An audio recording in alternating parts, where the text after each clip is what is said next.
Hello everyone, welcome back to Hui Podcast. A wave of tariffs has stirred up discussions worldwide, sparking debates on trade protectionism. A sudden policy shift led to Trump wielding the tariff stick, imposing a 10% tariff on all goods from China. Shortly after, the exemption for packages under $800 was revoked. It's important to note that this removal of the $800 exemption does not solely target China. It applies to all packages globally. This order was signed on the 1st of February and officially took effect on the 4th of February. In the midst of this global trade war, the US suddenly stopped accepting packages from mainland China and Hong Kong. The reason behind this move raises many questions. The US receives a staggering 1.4 billion packages annually, with nearly half of them coming from China. On this controversial front, USPS, the United States Postal Service, announced on the 4th of February that it would stop accepting packages from China. However, just 12 hours later, on the 5th of February, it suddenly reversed the decision and resumed services. There's an interesting detail to consider. Even though USPS temporarily stopped accepting packages from China, not all US logistics companies followed suit. For instance, DHL, a state-owned enterprise under German Post, also paused package acceptance amid this turmoil. However, private companies like UPS, FedEx, and SF Express continued their operations as usual. While the tariff war may have impacted global trade, it not halted the logistics industry. Before diving into USPS's financial struggles, let's take a closer look at the background of this massive entity. USPS, or the United States Postal Service, is a federally owned enterprise, not a state-level organization. It employs 630,000 workers, and according to its September 2024 financial report, it generated $79.5 billion in revenue. However, its net loss was a staggering $9.5 billion, an increase of $3 billion from the previous year, raising concerns about its financial health. Like many state-owned enterprises, USPS suffers from management inefficiencies that may contribute to its financial losses. Based on my research, issues related to business registration and pension liabilities have resulted in massive deficits. With 1.4 billion packages in the logistics chain, it's hard to determine exactly how much of the volume USPS handles, as it does not provide specific data. Compared to private logistics giants like UPS, FedEx, SF Express, and DHL, USPS has a similar workforce. Most of these companies employ around 500,000 to 600,000 people. Yet, while private firms are consistently profitable, USPS continues to struggle. Take SF Express as an example. It remains profitable every year, with an annual profit reaching up to $1 billion. Meanwhile, USPS's losses are nearly $10 billion, inching close to the $100 billion mark. USPS's ongoing losses make one wonder whether this state-owned enterprise needs a major overhaul. In a highly competitive logistics market, should USPS seek new revenue models and improve service quality to withstand the pressure from private competitors? The federal government may need to implement deep structural reforms to revive this massive organization. When looking at the logistics industry, giants like UPS, FedEx, DHL, and SF Express have mastered the entire supply chain, from collection, transportation, and customs clearance to final delivery. They function like essential joints in a massive system, each playing an indispensable role. Despite this seemingly seamless operation, the logistics network is intertwined with various forms of collaboration. Take USPS and UPS as an example. This partnership sheds light on an important aspect of the industry.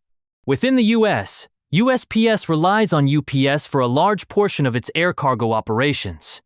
If you need to ship a package from New York to San Francisco, chances are that UPS will handle the air transport. However, UPS does not take care of the entire journey, only a significant portion of it. Once the package arrives in the US, the last-mile delivery is often USPS's responsibility. While this arrangement seems practical, UPS has recently raised concerns about USPS's service quality and even hinted at taking over the last-mile delivery themselves. USPS's role goes beyond just collecting and delivering packages. It also liaises with the Universal Postal Union, UPU. But what exactly is UPU? In simple terms, it's an alliance that connects postal services across different countries, ensuring smooth international mail operations. During former President Trump's first term, he considered withdrawing the U.S. from the UPU. Now, in his second term, it remains uncertain whether the UPU will retain its standing. After all, the current U.S. administration has shown a tendency to withdraw from various international agreements. As the official postal agency of the U.S., USPS naturally represents the U.S. in the UPU. Similarly, China Post is also a UPU member. When we send packages to the U.S., both China Post and USPS work within the framework of this alliance to ensure smooth transit. Once China Post collects a package and ships it across the ocean to the U.S., its responsibility essentially ends, handing over the package to USPS. USPS, which handles a large share of U.S. mail and small parcels, offers a more affordable service compared to private companies like DHL and UPS. However, this affordability comes at a cost. USPS incurs massive losses, amounting to billions of dollars every year. That being said, USPS is not without its flaws. Its service quality has often been criticized, with higher risks of lost or damaged packages. This is somewhat expected. State-owned enterprises often face scrutiny over their efficiency and service quality. A similar dynamic can be observed in China's domestic market. Budget-friendly carriers like Hyundai and J&T Express serve their purpose for non-urgent and low-value items, where expectations are lower. However, SF Express, despite being more expensive, is preferred for its reliability and superior service. The same principle applies to USPS. While it offers lower prices, it struggles with profitability and service quality, making it a controversial player in the logistics industry. In the United States, USPS plays a similar role as a logistics provider, often seen as the people's carrier among many shipping companies. During those crucial 12 hours, Trump's order mandated that packages valued under $800 would now be subject to tariffs, leaving USPS with no choice but to comply. As a federal government-owned enterprise, it followed the directive. Consequently, on the 4th of February, USPS halted the acceptance of packages from mainland China and Hong Kong. After a 12-hour suspension, services resumed. What exactly happened during those 12 hours? According to USPS's official statement, in the ever-changing landscape of international trade, China and the United States, through their respective border protection agencies, particularly the Customs and Border Protection, CBP, have maintained a close and highly efficient working relationship. Together, they have established a streamlined system for tariff collection, ensuring that international package deliveries remain as smooth as possible, minimizing disruptions and delays. How does this system function? The key lies in the meticulous documentation of package details. Every shipment must accurately list the type of goods, their value, and the applicable taxes. In other words, when filling out the package details, the sender is effectively prepaying the required taxes. Next, U.S. Customs conducts random inspections. Instead of checking each package individually, they use a sampling method for verification. Packages are scanned through X-ray machines, and their declared contents are compared against the scans. If no discrepancies are found, and the prepaid taxes are confirmed, the package is cleared for entry. It sounds simple enough, but is it really that seamless? Given the efficiency of Chinese businesses, one might wonder whether they could truly process all necessary procedures within just 12 hours. However, one must not forget that China is not only collaborating with CBP, but also working alongside another U.S. government agency to ensure that packages can smoothly enter the country after tax payments are made. Going back to the 7th of February, 2025, just 2 days prior, Trump signed an executive order temporarily reinstating the small package tariff exemption for Chinese shipments. This measure was to remain in effect until the Department of Commerce could establish a fully operational system to handle the new tariff regulations efficiently. This decision, in reality, was the driving force behind the expedited customs clearance process we see today. So, what happens when that day arrives? When the policy shift officially takes place, a tidal wave of in-transit packages floods into the U.S. It's worth noting that packages, especially those shipped from China to the U.S., do not arrive instantly after being sent. They typically take anywhere from 2 to 3 days, sometimes up to 2 weeks, to complete their journey. Given the sheer volume, billions of packages being processed daily, the daily handling capacity of logistics hubs is staggering. When discussing the role of the Universal Postal Union, UPU, in global logistics, China Post's immense shipping volume cannot be overlooked. The influx of packages is not something that happens overnight. Even a 10-hour halt could cause warehouses to overflow, pushing logistics operations to their breaking point. Some have speculated that USPS might have engaged in bureaucratic maneuvering, complying with Trump's directive on the surface while strategically working around it behind the scenes. It was almost as if USPS was saying, "You ordered me to stop? Fine, I will stop sending packages." As a state-owned enterprise, USPS followed official orders to the letter. But what happened next? The backlog of mail grew exponentially, drawing widespread attention. At that point, accountability became ambiguous, with USPS appearing to shift responsibility elsewhere, insisting that it had merely followed protocol.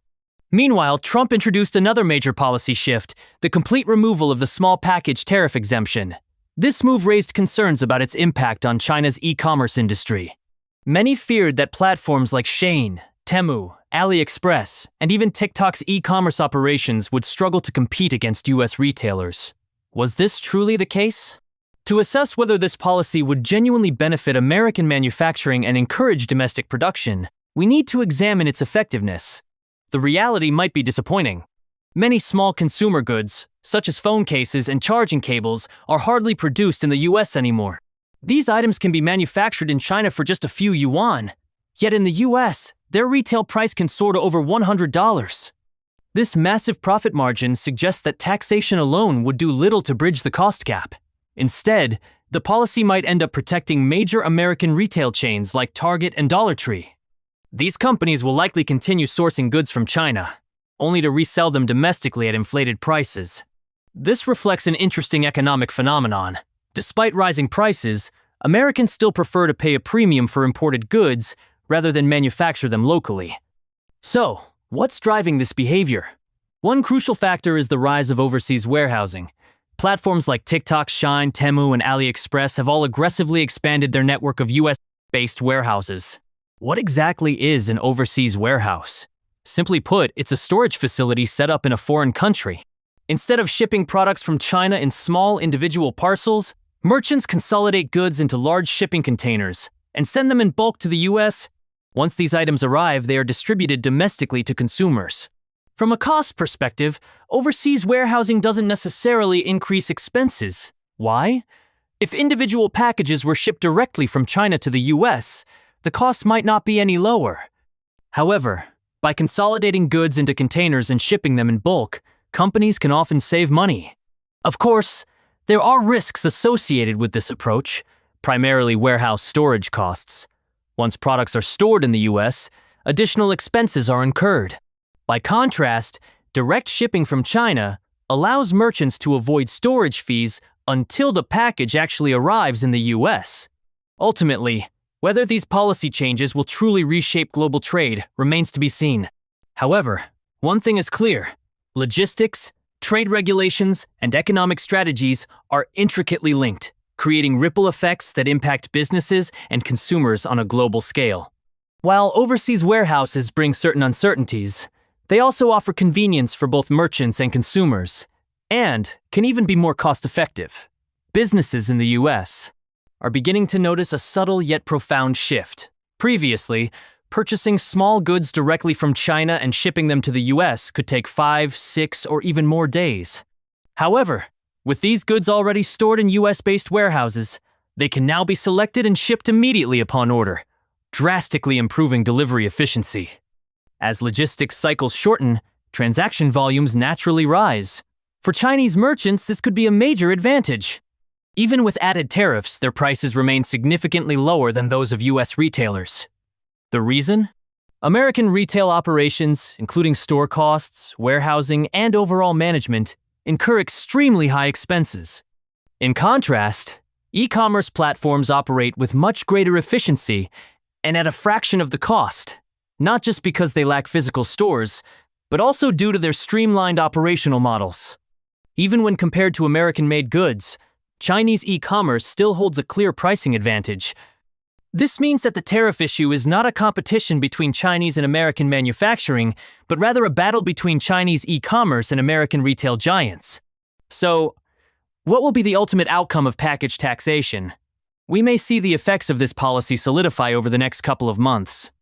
If implemented, the Trump administration might find it necessary to withdraw from the Universal Postal Union, UPU, as enforcing such taxation within the existing framework could be challenging.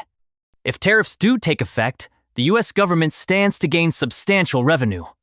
But beneath this financial shift lies a fundamental restructuring of international trade rules and a potential reshaping of the global e-commerce landscape. During Trump's previous administration, tariffs were imposed on specific imported goods, and the market's response was unexpected. The once bustling flow of packages began to slow, with the seasonal peak of 1.4 billion parcels per quarter dropping to 1 billion. Yet, despite the decline, an enormous volume of goods continued to cross borders, bringing a steady stream of tariff revenue into U.S. coffers. These sudden financial inflows resembled a refreshing spring, flowing into the dried-up fields of government finances, helping to fill budget deficits.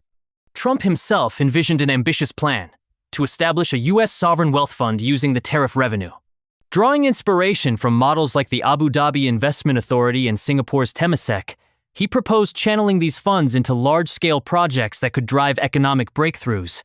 For American consumers, however, this policy might feel more like a bitter pill. As tariffs increase, so do product prices, meaning people must pay more for the same goods. In simple terms, the government's gain comes directly from the public spending. For Chinese manufacturers, this shift presents a significant challenge as well. To illustrate this, let's examine China's vehicle purchase restrictions. In major cities facing severe traffic congestion, car ownership is controlled through regulatory measures. Shanghai uses an auction system for license plates, while Beijing employs a lottery system. As a result, distinct consumer behaviors have emerged.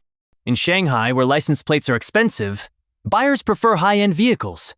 After all, who would spend hundreds of thousands of yuan on a license plate only to drive a car worth just 50,000 yuan? Consequently, budget-friendly cars struggle to find buyers in this market. In contrast, Beijing's lottery system allows consumers to acquire plates for free, meaning there's no additional financial burden when purchasing a car. As a result, even lower-cost models remain in demand. Applying this logic to the U.S. scenario, when logistics costs rise due to tariffs, each package may cost an additional $10 to ship. This shift could profoundly impact supply and demand while gradually altering consumer behavior. In the current economic landscape, rising logistics costs cannot be ignored. When shipping fees increase, consumers may begin reconsidering their purchases. For items priced at $5 or $10, many may simply opt out. This could lead to the gradual disappearance of the ultra-low-price market segment. For those who still choose to buy, they may lean toward purchasing higher-value goods, at least $50 or more, to offset the additional $10 or $20 in tariffs and logistics costs. Under this scenario, the quality of Chinese exports to the U.S. could improve. While the frequency of transactions might decrease, the average order value could rise. As a result, Chinese exporters may increasingly focus on delivering higher-quality products to the U.S. In the long run, brand value may also see a gradual increase. Interestingly, one unexpected benefit of higher logistics costs is improved privacy protection for American consumers. When shipping becomes more expensive, companies are incentivized to consolidate orders, reducing the need for extensive data exchanges between multiple intermediaries. This shift could lead to more secure transactions and greater consumer data protection in the future. You might be wondering, what exactly is the connection between these factors? If a product is packed and shipped directly from China to the U.S., then American consumers' names, addresses, phone numbers, and purchase details could all end up stored in the databases of Chinese sellers. While this information might not pose an immediate threat, many Americans may feel uneasy knowing their personal data is being held overseas. By encouraging Chinese merchants to ship their products in bulk to the U.S., American consumers could push major Chinese e-commerce platforms like AliExpress, Shein, Temu, and TikTok to store their purchase data domestically. This would not only help protect consumer privacy, but also mitigate potential security concerns. In today's highly advanced logistics network, the speed of information transfer rivals the speed of light, all powered by vast server infrastructures. These servers, housed within the U.S., contain countless secrets that move with every click of a mouse, shaping the digital world we know today. Within this constant stream of information, a seemingly minor policy adjustment conceals a much deeper political undercurrent. The $800 duty-free threshold, like a restless child, sways back and forth within the cradle of policy decisions. How its fate unfolds remains a question only time can answer. And then, there's Trump, a name inextricably linked to nearly every major global political decision. On the 1st of February, he signed an executive order, one that marked a turning point. But the story didn't end there. The policy went into effect on the 4th of February, only for Trump to issue another executive order on the 7th of February, temporarily halting its enforcement. This dramatic sequence of events felt like an unscripted performance on the grand stage of politics, unfolding so rapidly that it was impossible to look away. USPS, the agency that reversed its policy within just 12 hours, became just another footnote in this evolving narrative.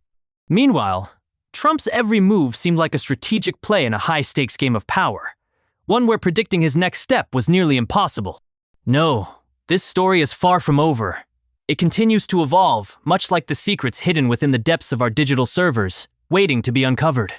We are all part of this unfolding drama, whether as mere spectators or active participants. And so, dear listeners, that's the story for today. Thank you for tuning in. Don't forget to like and follow. Your support means the world to me. See you next time as we continue to explore this complex and ever-changing world. Until then, goodbye.